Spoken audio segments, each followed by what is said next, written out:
Всем привет! Вы на канале Enduro Preparation, и в этом ролике мы вам расскажем о нашем первом опыте в создании триального мотоцикла. Задумка нашего первого самодельного мотоцикла для триала родилась в 2015 году. Почему именно для триала? Потому что 2 годами ранее был во владении триальный мотоцикл GASGAS TXT280. Я еще не был знаком с двухколесными, а отцу он казался слишком злым и тяжелым в управлении. Поэтому захотелось сделать аппарат для триала, который был бы более легкий и менее злой. Все основные размеры сняты с GASGAS TXT280. За основу самоделки была взята рама Stealth Trigger 50. Подрамник и лишние трубки отпилены и варены новые. Крепления переделались под воздушный мотор от ZID-50 Pilot. Прогрессия убрана, так как она по габаритам не вписывалась в реальные размеры. Заднюю часть мотоцикла выклеили из стеклоуглепластика монококом. Это была первая проба такого решения, чтобы уместить в одном корпусе фильтр и глушитель.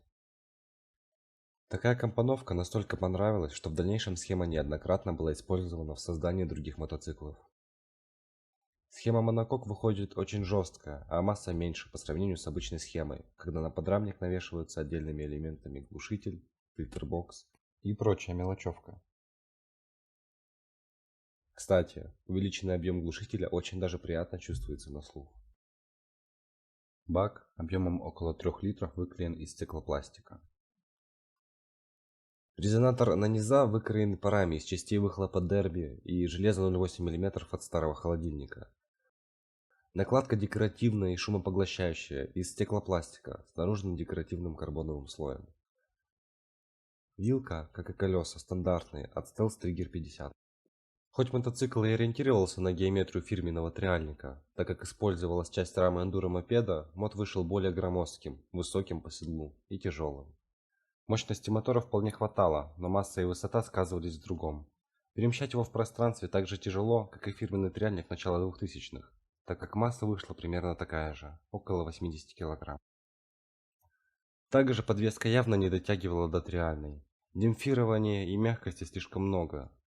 Для эндуро покатушек хорошо, но вот как-то подпрыгнуть, переставить на месте просто нереально. Масса и мягкость подвески не дает. Сезон, однако, мотоцикл отъездил и в ходе сезона дорабатывался помаленьку. Например, убран гидропривод сцепления китайский. Толку от него совсем почти нет, а громоздкость гидролинии и машинки очень даже заметна. К завершению сезона решили сделать съемную заднюю часть. Тоже монокок, но с седлом. На этот раз варная из алюминиевого профиля и листа МГ2М 1,2 мм. Седло с основой из стеклопластика, сверху пенополиуретан и кожезаменитель. Теперь на мотоцикле можно было довольно комфортно сидеть при необходимости, а не только ехать всегда в стойке. Масса осталась та же, что и в версии Trial с композитной задней частью. Отдельно можно сделать акцент на удачный двигатель, который был сделан еще в 2012 году и сменил 3 ходовки. Но в конечном итоге поставили его на наше новое творение, о котором расскажем в одном из следующих видео. За основу взят все тот же мотор ZID-50. Коленчатый вал переделан, он стал ходом 47 мм вместо родных 44 с удлиненным и полнощеким шатуном.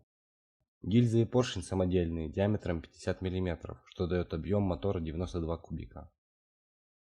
Коробка передач шестиступенчатая от мотора Derby Senda 50. Сцепление шестидисковое вместо родного трехдискового. Карбюратор от Kawasaki KDX 125 с диаметром диффузора 28 мм. Чтобы не пропустить ролик о нем, подпишись на канал, ну и поставь лайк, если нравится такой контент. При переделке был внедрен в раму более оборотистый новый мотор. Размеры резонатора скопированы с резонатора кроссового Kawasaki KX80, который прекрасно себя зарекомендовал на моторах-переделках из зидовских моторов объемом от 80 до 95 кубов. Раскрой развертка из ватмана склеивается скотчем. В дальнейшем бумажный резонатор разбирается, маркируется и переносится на металл. Металл же взят от холодильника, толщина 0,8 мм. Гнется вручную или киянкой на оправке. Можно, конечно, сделать вальцы и крутить идеальные ровные кольца, но игра не стоит свеч, когда делаются в одном экземпляре, а не массово.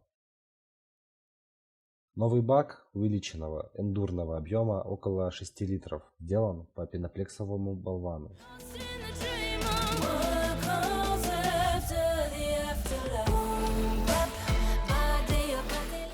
Серединка бака не крашена, бак полупрозрачен и уровень топлива хорошо видно.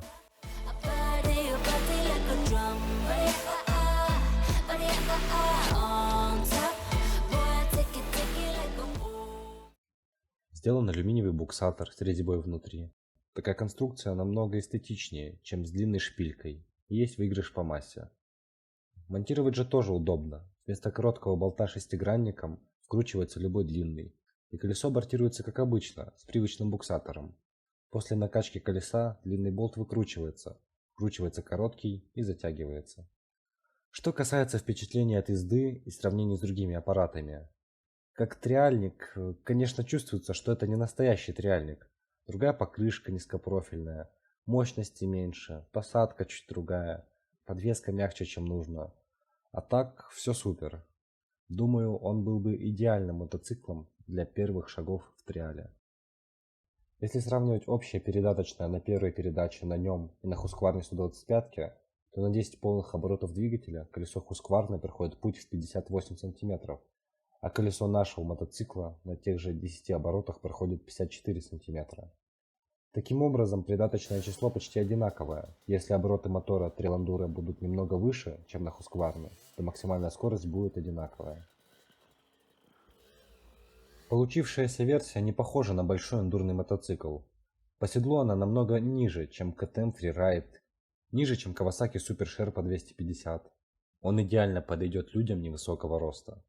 Масса его не больше 80 кг, что сравнимо с массой большинства питбайков, но больше ничего общего. Колеса большие, взрослого размера, 21 дюйм передняя и 18 задняя. Запуск мотора почти силой мысли. В 2T нет такой сильной компрессии, как на четырехтактном моторе питбайка. Да и сама геометрия ходовки осталась реальной, то есть подножки сильно отнесены назад. Угол поворота руля больше, чем на питбайках, поэтому балансировать на нем очень просто, в отличие от питбайков, на которых подножки сильно впереди. Вот так вот первый пробный самодельный триальничек эволюционировал в эндуро триальный вариант. Когда сойдет снег, предстоит обкатка и доводка этого звереныша до идеального состояния. На что способен, его возможности, особенности мы вам покажем в отдельном ролике. Остались вопросы? Задавай их в комментариях к этому видео. Ответим на все. А также не забудьте поставить лайк и подписаться на канал. С вами был Владимир Молин. Пока.